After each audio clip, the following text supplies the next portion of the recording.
राजनीति के कमल, मैंने राजनीति का कमल इसलिए बोला है कि आप समझ सकते हैं कि ये व्यंग है।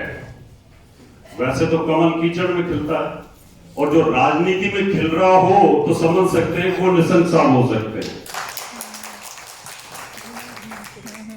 क्योंकि जो आदमी अच्छा होता है उसके अच्छे कामों को रोकने की कोशिश सतयुग से भी होती रही है, वो त्रेता में भी होती रही है, और द्वापर में तो खूब हुई, और कलयुग में तो लगातार होती है।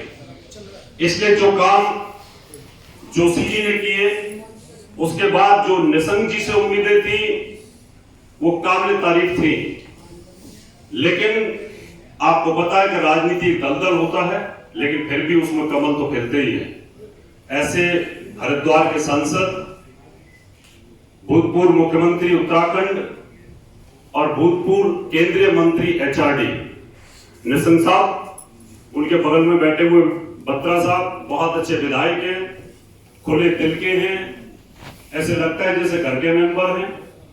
और उनके बगल में बैठे हुए गौरव गोयल जी जो मेयर हैं, और उनके बगल में बैठे हुए सेमवाल जी के पिताश्री, और साथ में यहां पर उपस्थित दिनेशानंद जी जिनको अभी आपने सुना था, और उनके बगल में हमारे वरिष्ठ सीनियर ज्योतिषी विनायक जी। मेरे सामने उपस्थित जो और वक्ता बोले वो सभी ज्योतिषी, पंत जी, राणा जी, नीलम जी, और उपस्थित यहाँ पर सभी बहनों भाइयों। मेरे सामने आज दुविधा है कि मैं प्योर ज्योतिष में बोलूं कि मिला जुला बोलूं, क्योंकि यहाँ पर पब्लिक भी है और ज्योतिषी भी हैं। और सबसे बड़ी बात है कि आज मेरा ये भाग्य है कि मैं एक ऐसे विद्वान के सामने अपनी बातें रखने वाला हूं कि जो इस बात को समझते हैं, निशंक जी। इसलिए मैं उन्हीं से कहना चाहूंगा कि आपको तो ज्योतिष का भी ज्ञान है, कोई स्पेशल टॉपिक अगर आप दें तो मैं उस पर बोलूं, नहीं तो मैं अपनी तरफ से यहाँ बोलने की कोशिश करूंगा। ज्यादा समय नहीं लूंगा क्योंकि आपको भी जाना है। आप तो सब समाहित कर दीजिए। अभी तक जो विचार आए हैं इस गोष्ठी में, तो आपके समाहित कर दो सबका कि क्या है और आपका क्या सोचना है उस दिशा में। ठीक है, बहुत बहुत धन्यवाद। यहां पर एक बात यह आई सबसे पहले कि आजकल कुंडली मिलान किया जाता है, ज्योतिषी कुंडली मिला देते हैं और उसके बाद भी शादियां टूटती हैं। और शहरों में इतनी टेंशन और डिप्रेशन हो गई है शादी करना। अब तो ये हालत हो गई है घर में बहू लाने में डर लगता है, यानी ये स्थिति हो गई कुंडली मिलाने के बाद भी। यानी पहले तो लड़की वाले डरा करते थे कि कैसे घर में जाएगी, और अब लड़के वाले कांपते कि कैसी आएगी। तो इस वजह से ये विषय रखा गया कि कुंडली कैसे मिलाई जाए और ये कंपैटिबिलिटी का क्या सिद्धांत होता है। और हमारे विनायक जी ने बात रखी हार्ट अटैक क्यों होता है, बीमारियां क्यों होती हैं। पंत साहब ने हस्तरेखा के बारे में जानकारी दी और राणा जी ने प्रश्न ज्योतिष के बारे में जानकारी दी। लेकिन ये सब चीजें हो सकता है आप लोगों के समझ में ना आए ज्योतिषियों के अलावा। मैं आज आपको सिर्फ ये बताना चाहता हूं कि ज्योतिष जो है इसके ऊपर उंगलियां उठती हैं। ज्योतिष काम कैसे करती है, अगर ज्योतिष का प्रॉपर आप लाभ लेना चाहते हैं तो ज्योतिष की शुरुआत गर्भधारण से होती है। जिस दिन जैसे किसान अच्छी खेती तैयार करता है और खेती तैयार करने के बाद गुड़ाई मड़ाई करने के बाद जब उसमें बीज डालता है तो बीज उन्नत किस्म की फसल होती है। इसी प्रकार हमारे ऋषि कहते हैं कि गर्भाधान का एक मुहूर्त होता है, और गर्भाधान के अच्छे मुहूर्त के अंदर अगर आप बच्चा कंसीव करते हैं तो उस दिन से उसके भाग्य का निर्माण शुरू हो जाता है। अब आप बोलोगे जी इसका कोई प्रूफ है क्या? इसके प्रूफ हैं। इसके प्रूफ चक्रवर्ती राजाओं के पास राजज्योतिषी हुआ करते थे। आजकल के कोई ज्योतिष कोई बोर्ड नहीं है।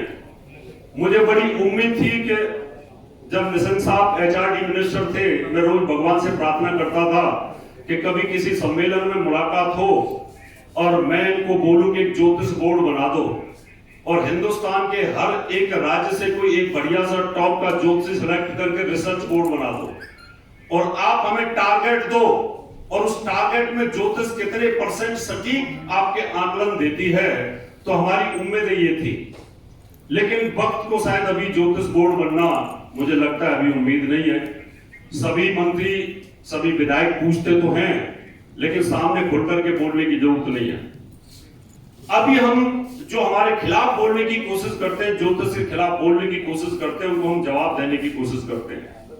तो 9 महीने जब बच्चा गर्भ के अंदर रहता है, तो 9 महीने में 9 ग्रह उस बच्चे को अपनी अपनी किरणों के माध्यम से उसको तंदुरुस्ती देते हैं, उसका विकास करते हैं। अब आप ये कहोगे जी इसका कोई प्रूफ है क्या? इसका प्रूफ है। मान लो ये एक मुर्गी का अंडा है और मुर्गी इस अंडे को अच्छे से हीट दे, इसके ऊपर वो ढंग से बैठे, तसल्ली के साथ बैठे, तो इसके अंदर जो बच्चा होगा उसका चूजा होगा, बड़ा तंदुरुस्त होगा। और कुछ दिन बैठ गई, कुछ दिन हट गई, तो इसका मतलब ये बच्चा जो होगा इसका अपंग हो जाएगा। This is the same concept. हमारे गर्भ के साथ भी यही कंसेप्ट काम करता है।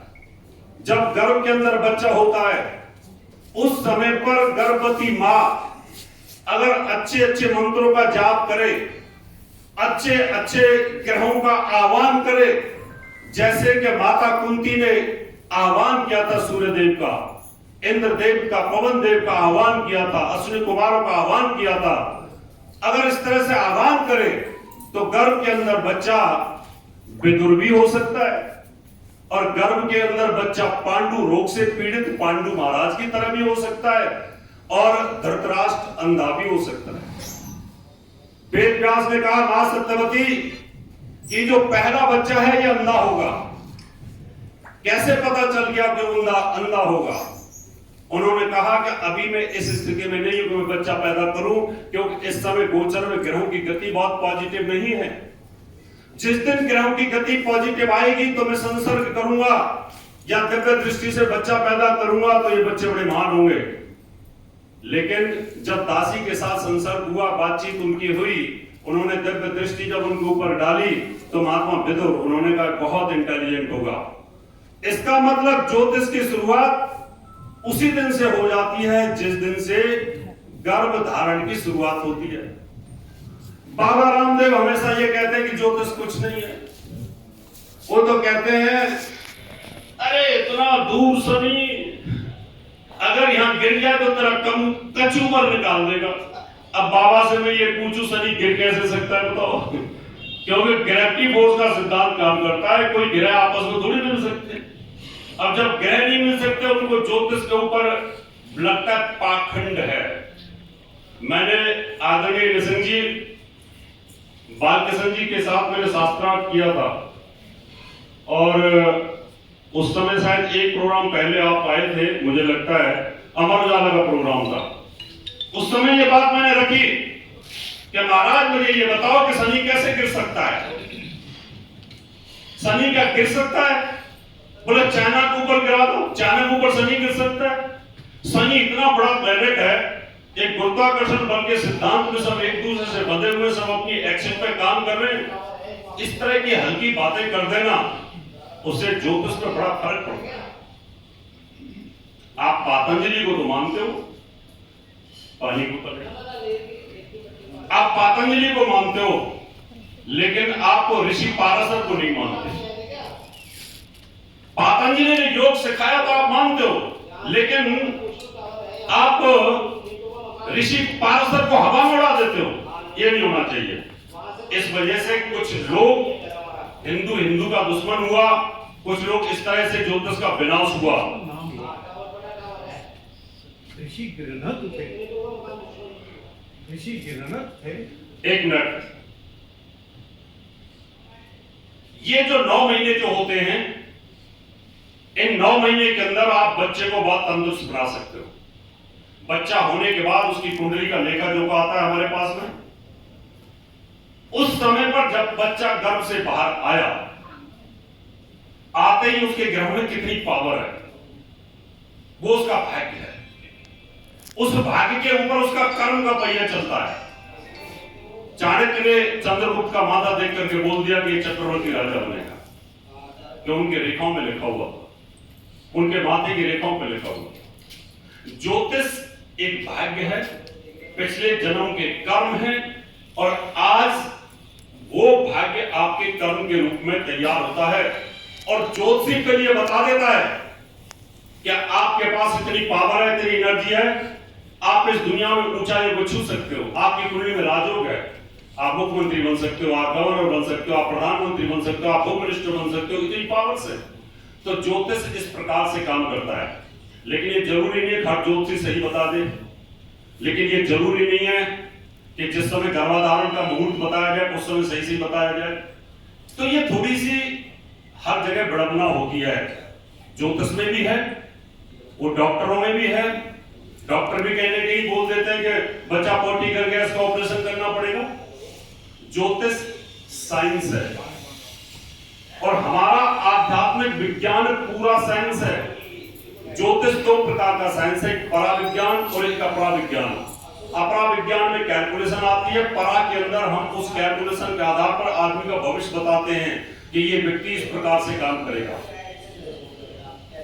इसलिए मित्रों, यहां पर बात आई कि ज्योतिषियों को आगे बढ़ के आना चाहिए और ये बताना चाहिए। दिनेशानंद जी ने बोला कि बच्चे खूब करो, खूब करो। मैं इसका विरोध करता हूं, नहीं करने चाहिए। बच्चे चाहे आपके कम हो, लेकिन इजराइल जैसे हो। बच्चे आपके कम हो, लेकिन इजराइल जैसे हो। 80 लाख की आबादी वाला और पूरे 3 अरब मुसलमान उससे कांपते हैं, पूरे के पूरे। वो एक के बदले 100 को उड़ा देता है। अगर हमने यहां पैदा भी कर लिए 10-10, खाने को ना हो, पढ़ाने को ना हो, तो भी उसका फायदा नहीं है। इसलिए मैं कहना चाहता हूं, आप उनको संस्कार दो, ऐसे संस्कार दो उनको समझाओ कि अपने धर्म के साथ कभी भी गलत नहीं होना चाहिए। उनको यह समझाओ कि अगर आपकी कोई इज्जत नहीं करता है, आपकी बेइज्जती करता है, या आपके धर्म की बेइज्जती करता है, या ज्योतिष की बेइज्जती करता है, तो उसका बदला लेने की पूरी कोशिश करो। अपने देश के लिए पूरा अड़ने की कोशिश करो, तब जाकर के आप ऊपर उठ सकते हो। ज्योतिष के अंदर मंगलिक दोष की भी बात हुई थी कि भाई उन्होंने कहा कि एक खून गूंद का डाल दो और ब्लड डोनेट कर दो, मंगलिक दोष समाप्त हो जाएगा। मैं बड़ा साइंटिफिक बात करता हूं। ये एक मोबाइल सेट है, इसको जितना मर्जी स्विच ऑफ कर लो, जैसे खोलोगे घंटी बजेगी। हमारा जो दिमाग है 9 ग्रहों से संचालित होता है, शनि, राहु, सूर्य, मंगल, केतु से। जैसे हमारी बॉडी जिस ग्रह से दूर जाती है, आप जो बॉडी हमारा related part of the body होता है, उससे प्रभावित होता है। अगर आपका मून बुरी जगह पे चला जाता है आपके शरीर से, तो आपको डिप्रेशन आना शुरू हो जाता है। अगर आपका मंगल प्रभावित होता है तो सिर में चोट आनी शुरू होती है। आपका शनि प्रभावित होता है तो आपकी टांगों में तकलीफ आनी शुरू हो जाती है। इस प्रकार के हम उपाय को लेकर के अगर चलें और ये नहीं हुआ, इसलिए कोई भी ग्रह बुढ़ापे तक काम करेगा। लोग बोलते हैं कि आपके मंगलिक दोष का प्रभाव 28 साल में समाप्त हो जाएगा, कभी समाप्त नहीं हो सकता। अगर 58 साल की उम्र पर उसका प्रभाव आ गया तो डिवोर्स करेगा या किसी को मृत्यु तुल्य कष्ट देगा। इसलिए मैं अंत में इतना कहना चाहूंगा, अगर आप चाहते हो आपका बच्चा, आपका पोता महान बने, वो डॉक्टर निशंक जैसा विद्वान बने, इतना क्वालिफाइड बने, इतना बढ़िया इंसान बने, अमिताभ बच्चन जैसा टॉप का कलाकार बने, नरेंद्र मोदी जैसा एक छोटे से लेकर के बड़े आदमी तक पहुंच जाए, इस प्रकार का बने, तो आपको ज्योतिष को समझना होगा। और ज्योतिष को समझने पर गर्भधारण मुहूर्त से लेकर के डिलीवरी मुहूर्त और अच्छे ग्रहों की गति जैसे आजकल चल रही है, उसका ध्यान रखना होगा। बहुत बहुत धन्यवाद।